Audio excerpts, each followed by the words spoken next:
বাংলা ব্যাকরণের এমন একটা টপিক আছে যেটা নিয়ে অনেকেই বেশ সমস্যায় পড়েন। হ্যাঁ, আমি কারকের কথাই বলছি। চলুন আজ এর ভেতরটা একটু তলিয়ে দেখা যাক আর সব জটিলতা সহজ করে ফেলি।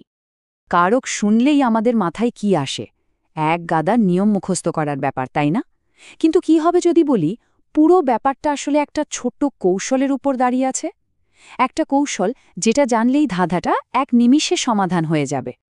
সেই বিশেষ কৌশলটা আর কিছুই না, শুধু বাক্যের ক্রিয়াপদকে প্রশ্ন করা। হ্যাঁ, ঠিকই শুনছেন, নিয়ম মুখস্থ করার কোনো দরকারই নেই, শুধু জানতে হবে ক্রিয়াপদকে ঠিক কি প্রশ্ন করতে হবে। আর এই প্রশ্ন করার পদ্ধতিটাই কিন্তু কারক চেনার সবচেয়ে সেরা উপায়। তো চলুন দেখে নেওয়া যাক এই প্রশ্নোত্তর পদ্ধতির সহজ 3টে ধাপ। এই 3টে ধাপই কিন্তু আমাদের আজকের পুরো আলোচনার মূল ভিত্তি। শুরুতেই আমরা এই পদ্ধতিটা কাজে লাগাবো কারকের প্রথম এবং সবচেয়ে গুরুত্বপূর্ণ 3টে ভাগের ক্ষেত্রে। প্রথমেই আসছে কর্তৃকারক। নামটা শুনেই বোঝা যাচ্ছে এটা খুঁজে বের করে যে বাক্যে কাজটা ঠিক কে করছে। যেমন ধরুন, বাক্যটা হলো ছেলেরা ফুটবল খেলে। এখানে ক্রিয়াপদ কোনটা? খেলে। এবার খেলেকে প্রশ্ন করুন, কারা খেলে? উত্তরটা কি আসছে? ছেলেরা। ব্যাস, এই ছেলেরা শব্দটাই হলো কর্তৃকারক। দেখলেন কত সোজা? কর্তৃকারকের পর এবার আসা যাক কর্মকারকে। এটা হলো যার উপর কাজটা করা হচ্ছে। আবারও একই পদ্ধতি। বাক্যটা হলো ডাক্তার ডাকো। এখানে প্রশ্নটা হবে কাকে ডাকো? উত্তরটা খুব সহজ, ডাক্তারকে।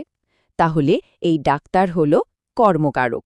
মূল বিষয়টা হল সঠিক প্রশ্নটা করতে পারা। এবার দেখব করণ কারক। করণ মানে হল যন্ত্র বা উপায়, মানে যে জিনিসটা দিয়ে বা যার সাহায্যে কাজটা করা হয়। এই উদাহরণটা দেখুন, আমি কলম দিয়ে লিখি।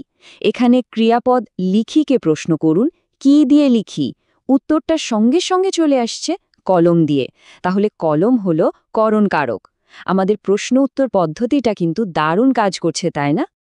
আচ্ছা, প্রথম 3টা তো বেশ সোজাসাপটাই ছিল। এবার চলুন একটু গভীরে যাই। এমন দুটো কারক নিয়ে কথা বলবো যে দুটো নিয়ে প্রায় সবার মধ্যে একটা বিভ্রান্তি তৈরি হয়। ব্যাপারটা বেশ মজার। দেখুন, দুটো বাক্যে কিন্তু কিছু একটা দেওয়া হচ্ছে। ধোপাকে কাপড় দাও আর ভিক্ষুককে ভিক্ষা দাও। কিন্তু একটা সূক্ষ্ম পার্থক্য আছে। ধোপাকে যে কাপড় দেওয়া হয় সেটা কিন্তু ফেরত পাওয়ার জন্য, তাই এটা কর্মকারক। আর ভিক্ষুককে যা দেওয়া হয় তা কিন্তু একেবারে দান করে দেওয়া হয়, কোনো কিছু ফেরত পাওয়ার আশা থাকে না। আর এই নিঃস্বার্থ দানকেই বলে সম্প্রদানকারক। এরপর আসছে অপাদানকারক।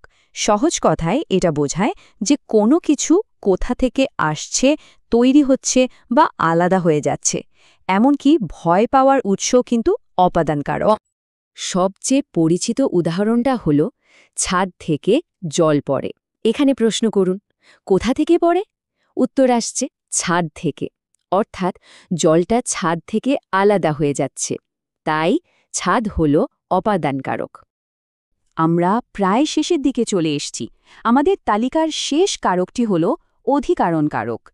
এটা কাজটা ঠিক কোথায় বা কখন হচ্ছে সেই আধার বা জায়গাটা বুঝিয়ে দেয়। এর জন্য আমাদের প্রশ্নগুলো হল কোথায়, কখন বা কোন বিষয়ে। এই প্রশ্নগুলোর উত্তর যা দেবে সেটাই অধিকরণ কারক।